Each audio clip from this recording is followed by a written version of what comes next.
થતી ઈજા। ઉત્સવમાં ઉત્સાહનો અતિરેક ભારે પડે છે। હાલમાં જ અબડાસાના એક ગામમાં ઉત્સવ દરમિયાન ઉજવણીમાં હવામાં બંદૂકમાંથી ભડાકા થયા અને આકસ્મિક રીતે એક શખ્સના ગાલને છરા ગોળીએ વીંધી નાખ્યાના વાવડ મળ્યા છે।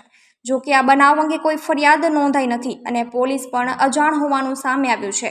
આ અંતર્ગત વર્તુળો અને માહિતગાર સૂત્રો પાસેથી આ ગંભીર પ્રકારના બનાવ અંગે મળેલી જાણકારી મુજબ ઉત્સવની ધામધૂમથી ઉજવણી થઈ હતી, જેમાં જોશમાં આવીને બંદૂકમાંથી ફાયરિંગ થયું હતું। અતિ ઉત્સાહમાં છરાવાળી બંદૂકથી થયેલા ફાયરિંગ થકી આકસ્મિક રીતે છરાવાળી ગોળી એક શખ્સને લાગતા તેને તાબડતોડ ભુજની ખાનગી હોસ્પિટલમાં ખસેડવામાં આવ્યો હતો અને શસ્ત્રક્રિયા થકી તેનો જીવ બચ્યો હતો। આ બનાવને લઈને સંબંધિત પોલીસ મથકના જવાબદાર અધિકારીનો સંપર્ક કરતા આવી કોઈ ફરિયાદ દાખલ ન થયાનું અને બનાવથી પણ પોતે અજાણ હોવાનું જાણવા મળ્યું હતું।